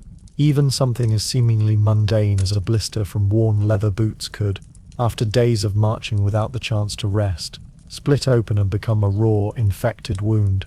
The assassin could hardly stroll into a healer's hut without risking their cover, and even if they dared, most medieval medicine offered little comfort. Herbal poultices that stung more than they soothed, and cures that ranged from leeches to prayers. Many injuries healed poorly, leaving the body with a collection of stiff joints, weakened limbs, and nagging pains that only grew worse with the years. But wounds from steel and stone were only part of the ordeal. Illness stalked the assassin more persistently than any armed guard, traveling through city slums and countryside hamlets alike, meant constant exposure to filth and disease. Water sources were often contaminated, food was stale or rotting, and vermin carried more than just fleas. Stomach sickness could leave a killer weak and trembling just when they needed their strength most, and outbreaks of plague or pox forced them to weigh the dangers of a mission against the hazards of simply breathing the local air. Worse still, the life demanded secrecy, and secrecy demanded solitude. No friends to nurse them, no family to bring broth, no one to remind them to rest when their body was failing. Even without open wounds or fevers, the strain of the work wore on the assassin's health. Nights spent in hiding meant contorting themselves into cramped positions in haylofts or narrow crawl spaces, leaving muscles cramped and backs stiff. The constant stress, the racing heartbeat whenever footsteps passed too close, the tension of listening for the faint scrape of steel in the dark, took its own quiet toll. Sleep came rarely, and never deeply. One ear was always awake, ready to catch the wrong sound. Over time, this exhaustion made the body more vulnerable, the immune system slower to respond, the mind less sharp when quick decisions were needed.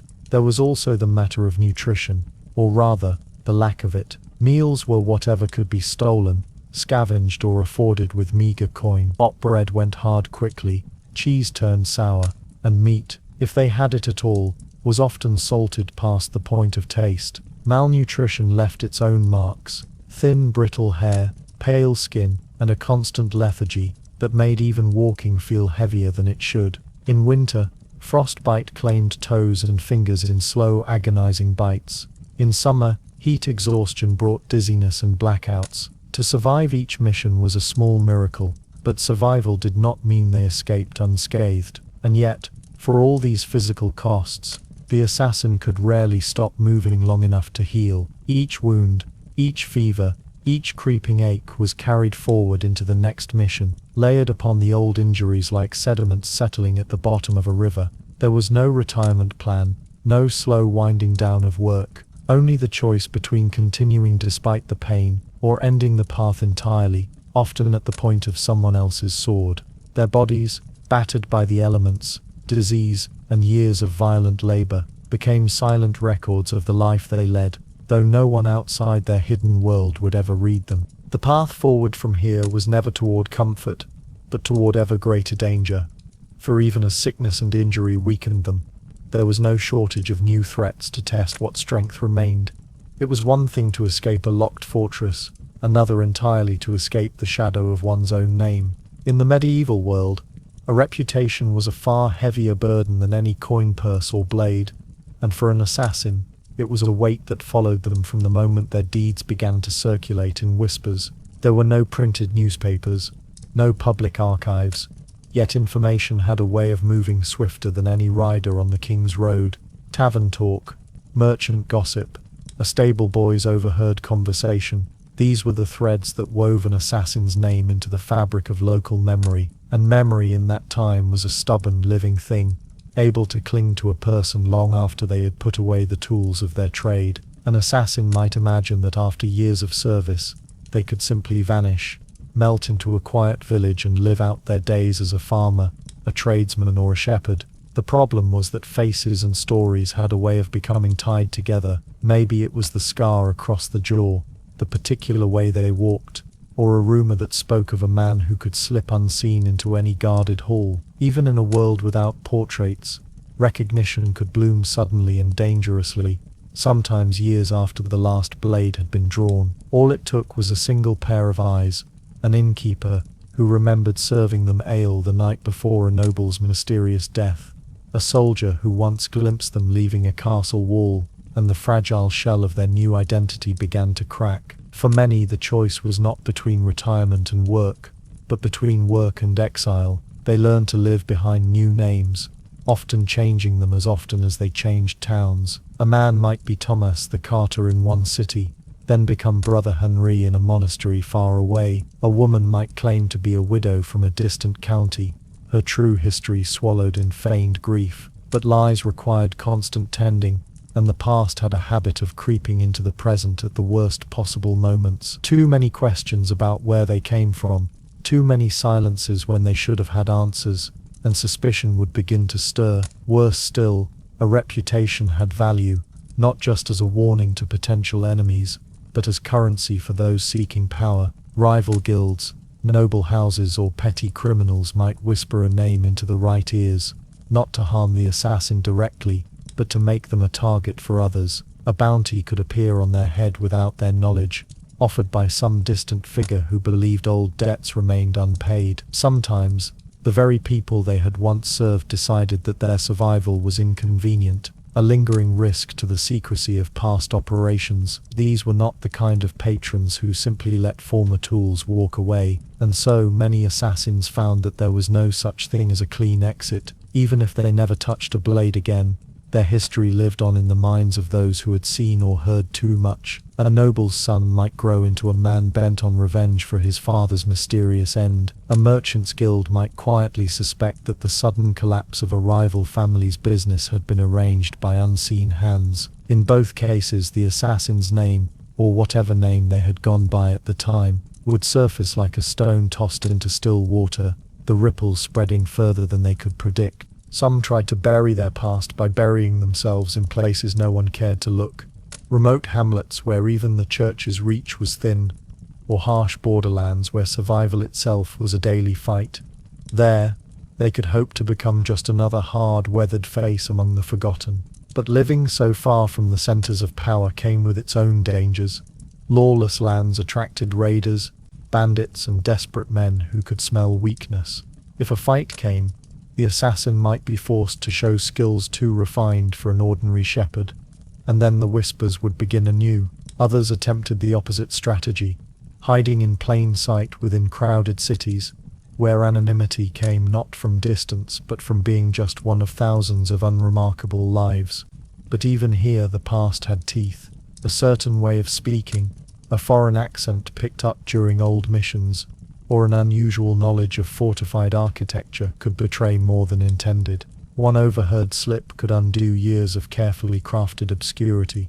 And then there was the simple truth that many assassins, even if they wished to escape, had shaped themselves so completely for the work that they no longer knew how to live without it. The discipline, the constant vigilance, the reliance on secrecy, these things did not vanish simply because the work stopped. They walked like predators even in peaceful markets, scanned every face in a crowd and positioned themselves in rooms so that their backs were never to the door.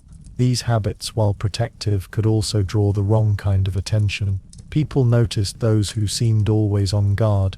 The cruelest irony was that even if an assassin did manage to vanish successfully, they often had to erase themselves so thoroughly that no trace of their true life remained. Friends were left behind, family ties severed, all evidence of their deeds, good or ill, swallowed by the silence of a new identity. They became ghosts in their own lifetime, existing in the shadows not because they were working, but because it was the only way to remain alive. And in the end, their death might pass unnoticed, their grave unmarked, because to be remembered was to be found, and to be found was to be destroyed. The road forward was not one of clean conclusions or restful peace. The next threat would not be an enemy's sword, but the sharp edge of memory itself, ready to cut the moment the past slipped through the cracks of the present. Under the pale haze of a cold, unyielding dawn, there often came a time in the life of an assassin when whispers of one last job curled through the dark corridors of their mind like smoke from a dying fire. Whether this final task was something they sought as an escape, believing that completion might grant them freedom, or whether it was forced upon them by the shadowed masters they had served for years, the end was rarely clean, rarely noble, and almost never triumphant. By the time such a mission came, the assassin was no longer the bright-eyed recruit shaped by ambition or desperation, but a weary, frayed figure held together more by habit than conviction. Their hands, though steady in practice, trembled in private moments, the weight of 100 deeds clinging to them like the lingering scent of blood on steel. And yet, for reasons both practical and fatalistic, they accepted, or perhaps because in the world they inhabited, refusal was as good as a signed death warrant. Perhaps because they still clung to the faint illusion that success might grant them a chance to vanish into the folds of the earth and live quietly, away from the endless cycle of killing and fleeing. But the truth was, By this stage in life, most assassins had already made too many enemies and shed too much blood to simply disappear. The final mission, like many before it, was usually framed as essential, not just another contract but a task that would tilt the scales of power, the kind of kill whispered about in the highest chambers of politics and the deepest cells of secret orders. The target might be a ruler whose policies threatened the assassin's employers, a noble whose growing influence made them dangerous, or even a former ally who had outlived their usefulness and now posed a risk to those who once relied on them. The irony was bitter. Often the target was not someone who had committed some unforgivable sin, but someone inconvenient to the shifting currents of power. In the medieval world, where alliances bent and broke as easily as dry twigs, such targets were abundant. What made the final mission different was that, more often than not, it was wrapped in a cruel sort of poetry. The assassin was sent to kill someone who reflected something of themselves. A former assassin turned mercenary, a shadow operative turned political figure, sometimes even a friend from the early days of training. These jobs weren't designed only to remove a threat. They were designed to see if the assassin still had the will to act when their own past stared back at them. Preparation was no less grueling than in earlier years, but now the assassin felt it more keenly. Every climb, every sprint, every moment of crouching in the dark waiting for the right instant, all of it gnawed at joints worn thin from years of strain, lungs that no longer pulled in the night air without complaint, and muscles that carried scars both visible and buried deep beneath the skin. Still, they moved forward, because to do otherwise would mean death at the hands of their masters or the many enemies eager for a chance at revenge. Even with decades of experience, there was no ignoring the gnawing unease. By this point, the assassin had seen too many perfect plans go wrong, too many easy kills turn into desperate battles for survival. The mind replayed these failures in quiet moments, an uninvited parade of mistakes and close calls, but still they pushed forward, assembling tools, mapping escape routes, memorizing the patterns of guards and servants. The day, or night, of the mission itself always carried a strange sense of inevitability, as though the air around the assassin was heavier, as though every step taken toward the target was also a step towards something far greater than the job itself. Perhaps it was death, perhaps it was freedom, perhaps it was simply the end of a long, exhausting story. Infiltration often followed familiar patterns, scaling walls in the dead of night, blending with the press of a crowd during a public gathering, slipping into a castle disguised as a servant or tradesman. But on a final mission, the stakes made each step sharper, every sound more pronounced. A loose cobblestone, a flickering torch, the sudden shout of a guard could all mean the difference between living long enough to leave the scene or dying there in a pool of blood. And then came the moment. That cold, breathless instant when the assassin was close enough to see the target's face, close enough to hear their breathing, close enough to watch a flicker of confusion turn to fear in their eyes. By now, the act itself was muscle memory, a practiced movement of blade or poisoned needle, a swift and silent ending. Yet there was something heavier in it this time. The assassin might hesitate for a fraction of a second, not out of mercy but out of awareness of how many times they had stood in this exact place, awareness of the circle closing in on itself, and in that heartbeat, 1,000 thoughts could pass, memories of those already gone, images of places once dreamed of but never reached, the knowledge that this life had never offered anything resembling peace. Then the deed was done, and the target collapsed into the silence that follows a life ending, a silence the assassin had long known would one day be their own. But the mission never truly ended with the kill. The escape was always waiting, a gauntlet as dangerous as the act itself, and by the time of a final mission, it was even more perilous. The assassin's name might already be whispered in the city's taverns, or on the lips of guards briefed in hushed voices. The path out was often littered with obstacles. Gates closed earlier than expected, patrols doubled, suspicious eyes lingering too long on a passing figure. Sometimes, the assassin made it out. Sometimes, they didn't. And even if they did, there was no guarantee they would live long enough to enjoy whatever reward had been promised. Payment could be delayed or withheld entirely. Betrayal could come from the very hand that had given the order.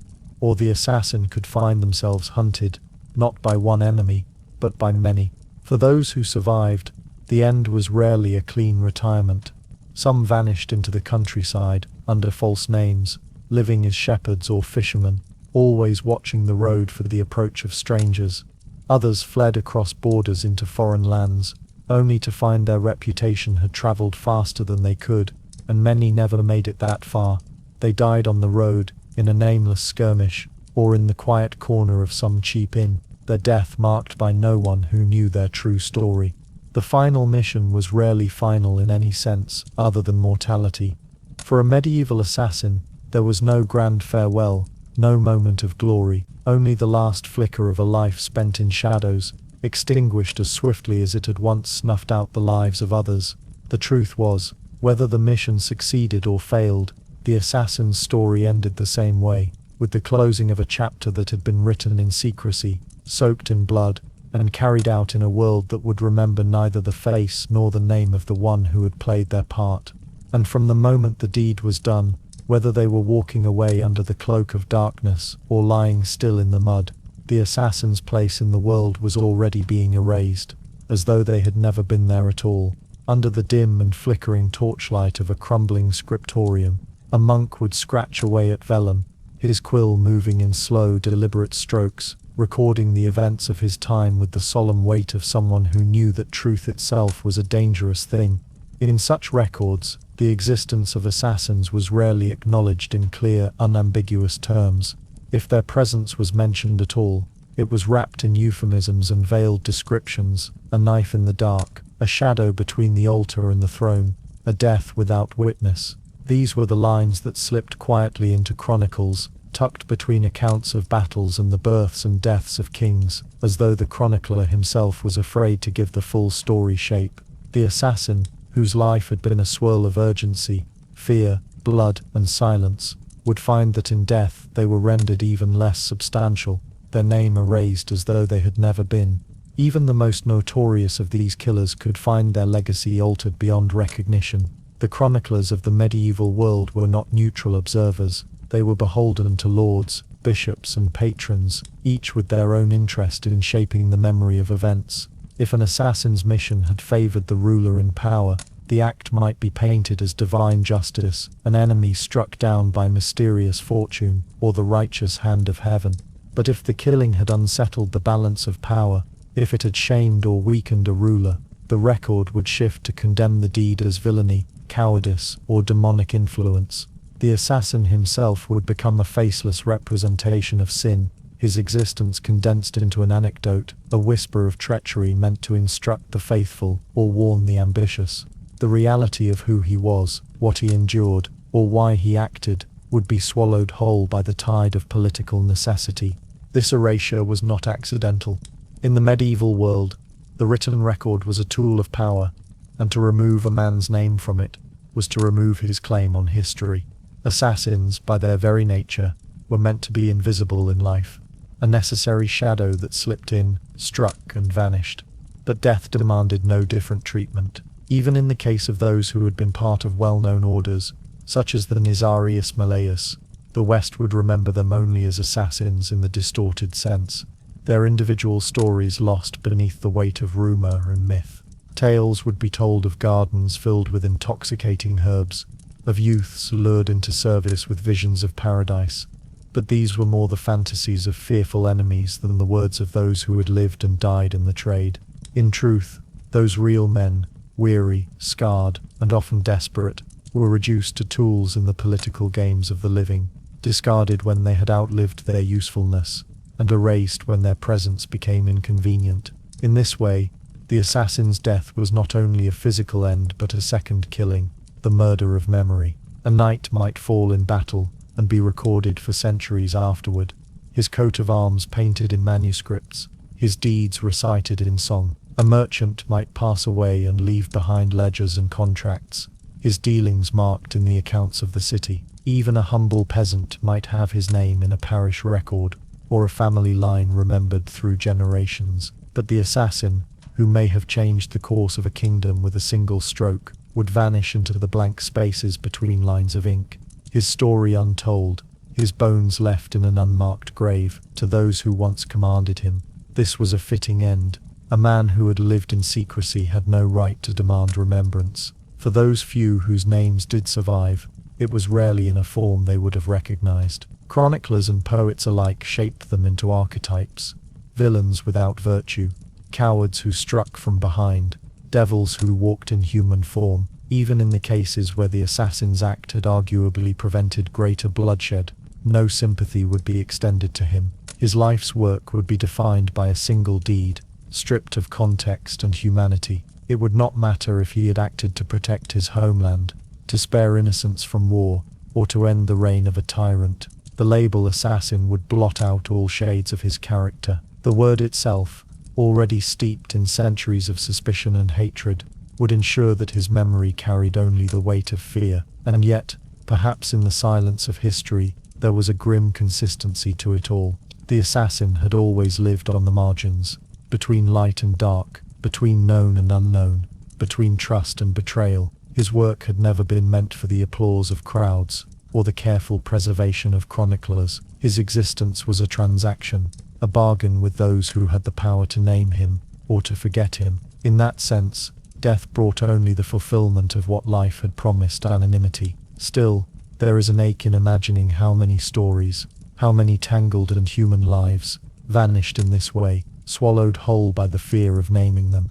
And for those who came after, those who still walked in shadow, it was a warning more potent than any threat, because the assassin's final silence was not only in his grave, but in the parchment that refused to carry his name, in the lips that would never speak it aloud, and in the histories that preferred the safety of omission. That silence was the true end of the story, one from which no blade, no skill, no cunning escape could ever rescue him. And it was into this void that the last remnants of his life would inevitably fall, leaving behind nothing but the faintest impression that he had ever existed at all. In the end, there is no grand farewell, no glorious recounting of the assassin's life, no moment when the world pauses to acknowledge the years spent in service to hidden causes. There is only the quiet erosion of memory, the steady fading of a name that was never meant to be spoken aloud. The assassin's story, rich with moments of fear, sacrifice and survival, is reduced to whispers that no longer carry weight, or to lines in old letters whose meanings are lost to time.